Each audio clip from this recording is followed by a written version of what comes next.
para a gente falar aí mais, entender melhor esse caminho para o Green Card, né, a gente tem que entender a diferença entre vistos de não imigrante e visto de imigrante, tá? O EB1, né, a gente já falou, é um caminho que vai levar a um visto de imigrante, tá? Mas, muitas vezes, esse caminho se inicia com um pedido de um visto de não imigrante, tá? Muitas pessoas vêm para os Estados Unidos com visto de turista, por exemplo, B2, ou até o visto de estudante, está fazendo aqui, às vezes, um doutorado, alguma coisa assim, mas se bem que o doutorado pode ser o J1 também, tem outras possibilidades aqui.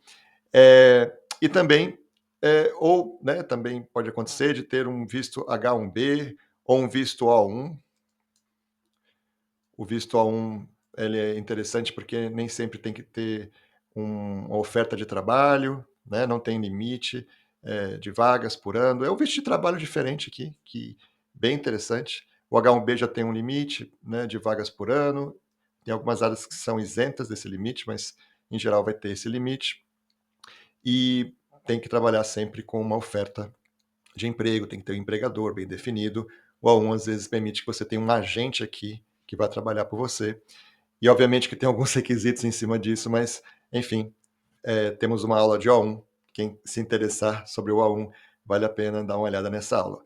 Mas são vistos de não imigrante, né? São pessoas que entram aqui, ó, nos Estados Unidos temporariamente para uma atividade com começo, meio e fim, com uma intenção também específica, né? Ó, aqui, ó, de turismo, aqui para estudar, aqui para trabalhar, aqui para trabalhar, tá? Pode ser um L1 também, que você vem por uma multinacional, ou tem uma empresa no Brasil e abre uma empresa aqui.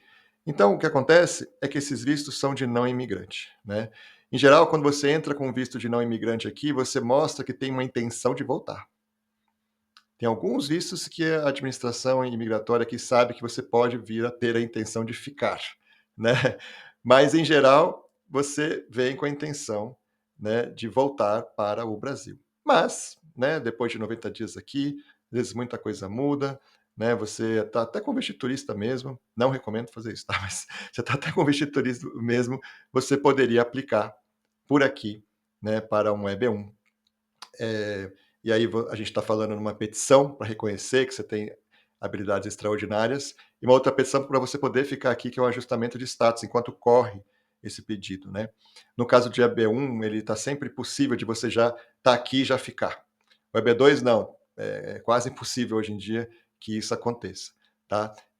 Você vem para cá, fica um tempo aqui, aplica e quer entrar com ajustamento de status, não, tem que esperar um bom tempo para conseguir um ajustamento de status, e aí você tem que ter um visto te mantendo aqui, um F1 resolveria, por exemplo, isso. Bom, mas o que eu quero dizer aqui é o seguinte, muitas vezes você começa, né, isso tudo via um visto de não imigrante, e estando aqui mesmo você pode aplicar para um visto de imigrante, por exemplo, via EB1, para você conseguir um Green Card. Agora, o visto de imigrante, ele é para pessoas que desejam morar permanentemente nos Estados Unidos.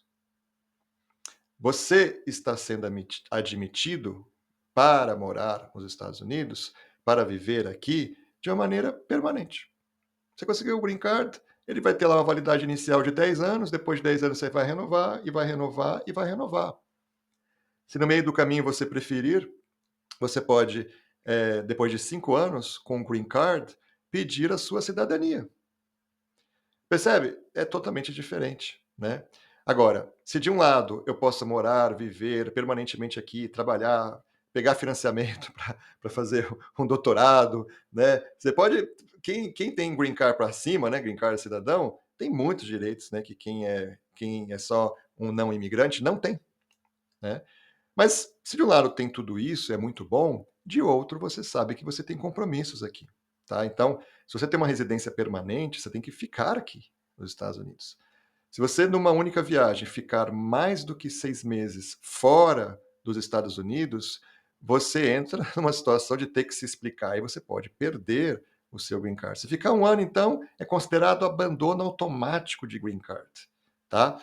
Tem saídas, tem pessoas até que me perguntam muito isso. Poxa, mas eu estou indo, mas talvez no meio do caminho eu tenho que passar uma temporada no Brasil. Ótimo, contrata um advogado antes, né? Porque Se você está aqui com green card, percebe que no meio do caminho tem que voltar para o Brasil, ficar uma boa temporada lá, vamos supor 1 ano e meio, né? 1 ano e meio é muito mais do que o suficiente para você perder o seu green card. Você pode fazer uma petição, estando aqui ainda, não adianta ir para o Brasil, né?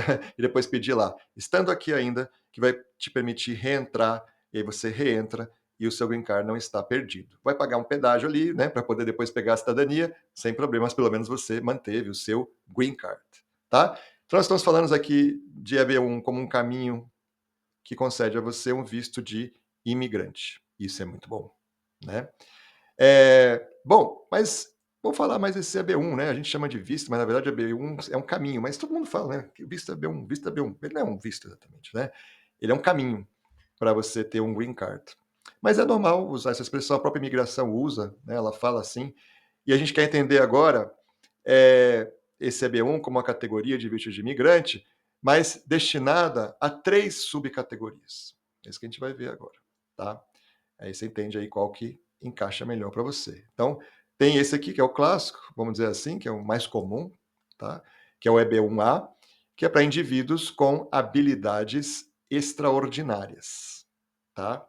Quando você fala em EB1, você está falando em habilidade extraordinária. Se você estivesse falando aqui de EB2, tem uns requisitos menos difíceis, né, de atingir, o EB2, EB2NW, você está falando em habilidades excepcionais, tá? Aqui você está falando em habilidades extraordinárias, tá? Então, como se fosse algo ainda maior do que excepcionais.